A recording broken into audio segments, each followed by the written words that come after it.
શાસ્ત્ર ગ્રંથન વડે વિદ્વદ જનો બોધિયા દિવ્ય જ્ઞાન સમર્પે ભૂમિ જનને ભક્તિ વડે તારિયા આપ શ્રી પરમેશ્વરને હૃદય ધરો બ્રહ્મે હૃદય ધારિયા નમો કરોડો રૂપધારી અનાદિ શ્રી કૃષ્ણને અનંત શક્તિ વ્યતિરેકી દર્શને નમો જડ ચેતન વ્યાપીને પ્રિય કલ્યાણ મૂર્તિ જન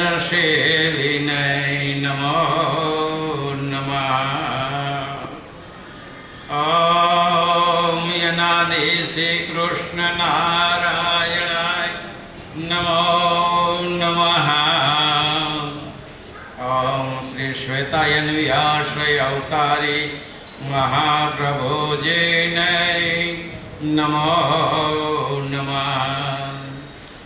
ઓમ શ્રી પ્રગટ પૂર્ણ પુરુષોત્તમાય નમો નમઃ ઓમ શ્રી હરિ શરણાગતિ મુક્ત મંડળે નમો નમઃ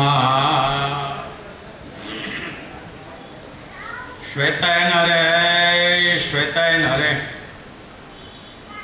શ્રી હરિ સંતોને બાથ ભીડીને ભેટતા તથા હૃદયમાં ચરણાણ વિંદો આપતા ભગવાન અને ભગવાન જેવા સંતોને ભેટે મળે તેના હાથ મસ્તક ઉપર ધરે ચરણ રોજ લીએ ચરણ ધોયેલા જળ પીએ પ્રસાદી જમે પરિચર્યા ચાકરી કરે અંગ દાબે અનુવૃત્તિ પાડે કહે તેમ કરે પોતાને ગમતી રીતે રાજી કરે તેવા ભક્ત દેહ ઇન્દ્રિયો અંતકરણ પ્રાણ દ્રવ્ય ગુણ સાધનો વગેરે તમામ તત્વો પાવન અને બ્રહ્મરૂપ નિર્ગુણ થઈને થઈ જાય છે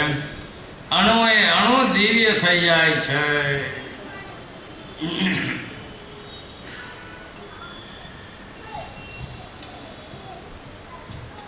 ભગવાન જાણ્યા પછી આપણે આજે કથામાં અખિલ ભૂમંડલીમાં કાયમને માટે કથા સાંભળીએ છીએ તો આજે દરેકને પોતાના ઈષ્ટદેવને વિશે ભગવાનપણાનો નિશ્ચય છે તો હવે ભગવાન શ્રી હરિ પોતે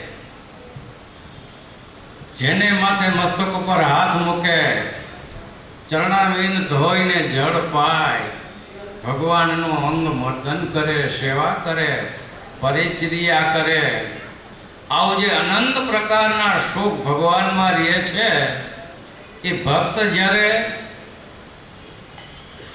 સાક્ષાત લે છે અને અનુભવને ભેટે છે ત્યારે કે મહારાજ કે જે એના શરીરના અવયવો છે એ બધા ફરી જાય છે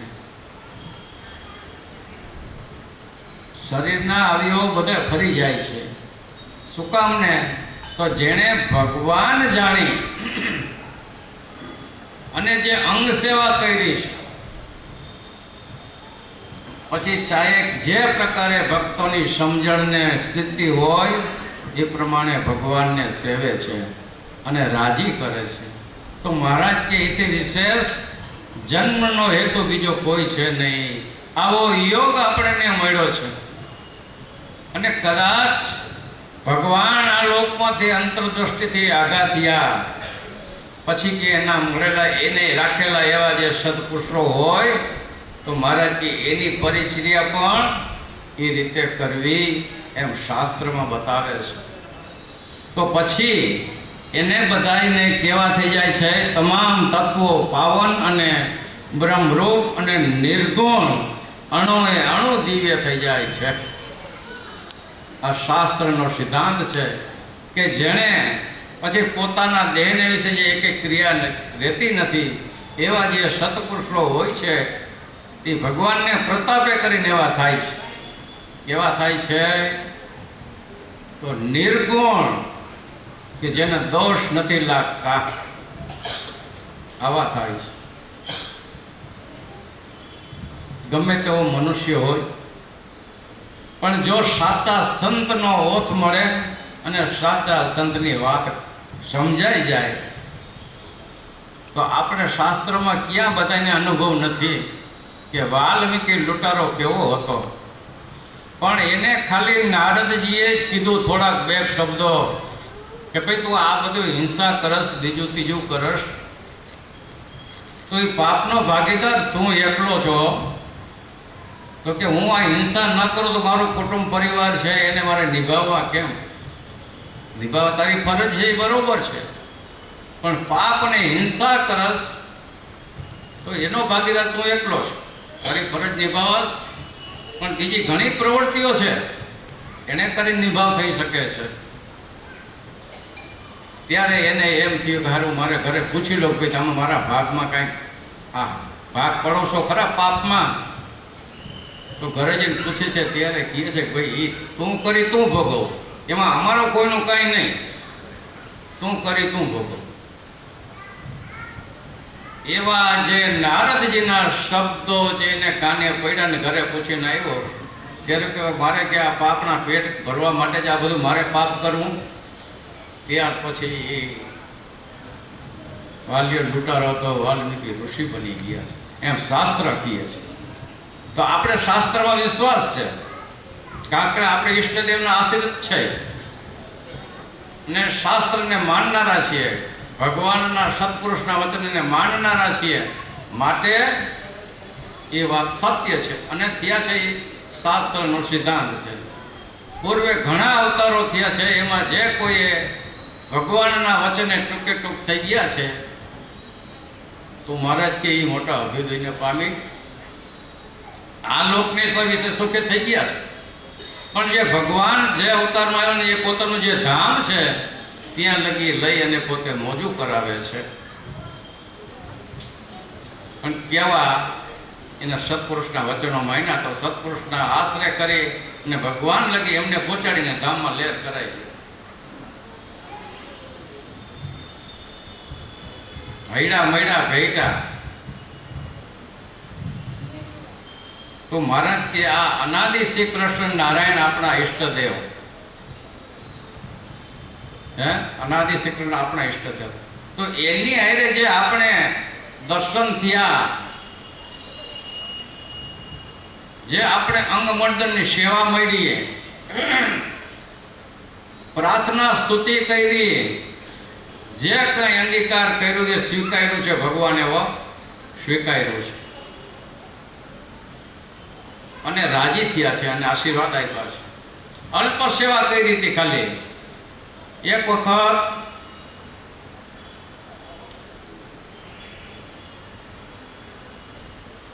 ચાવડા ગામના ટપુલાલ ભગત છે,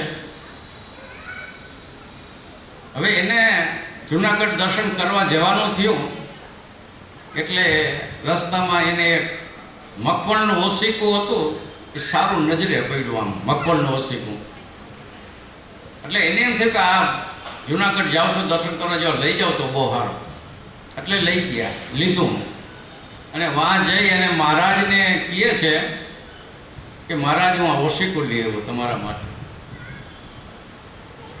તો ભગવાન કે ઓ આવું સરસ તમે લીવા, બહુ સરસ. ઘડીક માથે માથા નીચે નાખે, ઘડીક આમાં હાથ ફેરવે, બહુ સારું છે. એટલે ભગતનો સંકલ્પ હતો ભગવાન રાજી થાય તો ભગવાન રાજી થઈ ગયા. શું થયું? ભગવાન રાજી થઈ ગયા. એમ આવા સંકલ્પો કરીને કોઈ અલ્પ સેવા કરે છે. આપણે બધા બેઠા છીએ આમાં આજે જે પૂજ્ય આચાર્ય મહારાજ શ્રી બોલ્યા, અમને જાહેરાતો જે કરી એ અલ્પ સેવા છે, આપણી ઝીણી ઝીણી સેવા છે, સર્વસ્વ નથી આપણી. જે આપણને ભગવાન આપ્યો છે એમાંથી જે આપણી શક્તિ પ્રમાણે સૌ કોઈ આપ્યું છે, તો મહારાજ કે ભગવાન લગી પહોંચ્યું છે અને પ્રત્યક્ષ માની છે, તો માટે કે એ આપણે ભગવાનને અર્પણ કર્યું છે અને આપણી ભાવના પ્રમાણે ભગવાન સ્વીકાર્યું છે. અને આપણે જેમ બે દી પહેલાં વાત કરી, ભગવાનને આશીર્વાદ આપ્યા હતા વાસ્તાના અંતિમ દિવસે જે સભા હતી એની અંદર કે ભગવાન અને સંત લેખે જે કોઈ વાપરતા રહેશે એને થરના થર નીકળ્યા કરશે એવો હું મારા અંતરના દિલ લગડીનો આશીર્વાદ આપું છું. આ ભગવાન અનાદિ શ્રી કૃષ્ણ નારાયણના શબ્દો છે. એટલા માટે ભગવાન કે છે જેને હેડા મૈડાને જે ભગવાન અર્થે થોડુંક કર્યું છે ને, તો એનું અનંત ઘણું આપેલું છે. પણ એને ભગવાનનું વચનમાં એનું અનુવૃત્તિ પાડી, જેમ નારદનું વચન, સંત હતા નારદજી એવા, એને આવો પાપી હતો છતાં પણ એને મુક્તિનો માર્ગ મેળવી અને ભગવાનના ધામમાં લહેરો કરાવી. પણ જેને વચન પાડ્યા છે એને આવા અસંખ્ય દાખલાઓ છે કથાની અંદર. અને આવું આપ સૌ કોઈ સાંભળતા જ હોય, ભલે અહીં જ સાંભળો છો એવું નથી, પણ તો એ અનુસંધાન રાખવું કે સુખી થવાનું સાધન ભગવાન અને સત્પુરુષના જે વચનો છે એને પાળી લેવા.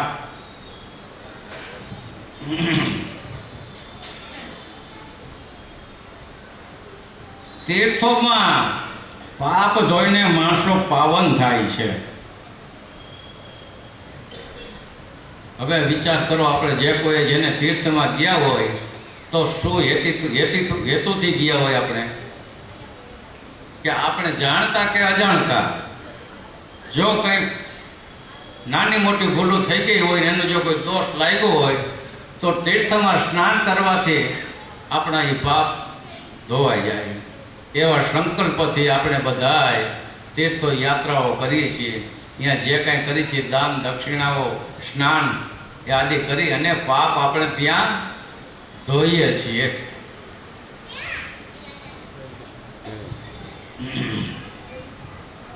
તીર્થોમાં પાપ ધોઈને માણસો પાવન થાય છે. તે તીર્થો પાપોને બાળવા સંતના ચરણમાં ધૂળમાં આરોટે છે. બોલો, એવું મહારાજે આપણને બતાવ્યું કે આપણે બધાય જ્યાં ક્યાંય નદીઓ કે તીર્થોમાં પાપ ધોવા જાય છે, ત્યાં બધા અહીંયા ઢગલા કર્યા જાય, હે પછી એને ક્યાં સાફ કરવા? તીર્થોને કોઈ એમ કે તીર્થમાં એ થતું છે, તો તીર્થ બધાના પાપ જે અંગીકાર કરે છે ને, એ પોતાને દોષ લાગેલા છે એમ શાસ્ત્રો બતાવે છે. પણ એને જો પાવન થવું હોય છે તો આવા જે ભગવાનને રાખેલા સત્પુરુષોમાં એ જઈને એની જ્યારે કે ધ્વજ ચડાવે છે ને માથે, ત્યારે એના પાપમાંથી મુક્તિ પામે છે. આ શાસ્ત્રનો મત છે.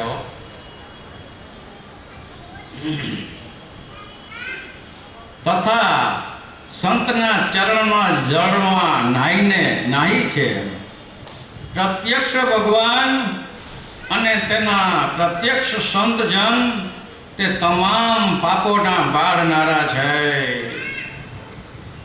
આપણે કાલ ઘણા ભક્તોની વાત કરી કે જેના પાપ હતા આવા જબરા, છતાં પણ ભગવાનને શરણે જવા માત્રથી બળી ગયા છે. અને ભગવાનને વચન આપ્યું, જાઓ આથી તમારા પાપ છે એ બધા ભસ્મ થઈ ગયા, હવે નવેસરથી કરતા નહીં. હવે નવેસરથી ન કરવા એ આપણે અનુસંધાન રાખવું પડે. એ ભગવાન ભેગા આવે નહીં. આપણે કાંઈ કુકર્મ કરતા હોય, બીજું કર્યું હોય, નવા પાપનું આચરણ કર્યું હોય, તો વેજે સહિત લાગે હો. ભગવાને નિષ્પાપ કર્યા પછી જો કાંઈ પાપ થઈ જાય ને, તો એ આ મહારાજ કે વ્યાજે સહિત પાછું આવે. એ પાપ ન કરવું. પાપના અનંત પ્રકાર છે, એક પ્રકાર નથી, ઘણા પ્રકાર છે. પ્રત્યક્ષ ભગવાન અને તેના પ્રત્યક્ષ સંત તેમના પાપોના બાળનારા છે. કથા વાર્તા અને ગુરુદેવ દ્વારા સંત તથા ભગવાનમાં મહાત્મા જ્ઞાનપૂર્વક ગરકાવ રહેવું તથા સમજણ વિશેષ વધારવી. સમજણ વડે અણસમજણ, અજ્ઞાન અને ઉપાધિઓ અસર કરતા નથી. જ્ઞાન મેળવતા મૂર્તિનું ધ્યાન કરતા જ રહેવું. ધ્યાન કરવા વડે ભગવાન હાજર થશે. જ્ઞાની બાહ્ય વૃત્તિથી જ જિંદગી કાઢી નાખે. તે ભગવાન અંતરમાં નથી દેખાતા. ભગવાનમાં વૃત્તિ રાખનારને, સત્પુરુષને તન મન ધનથી સેવા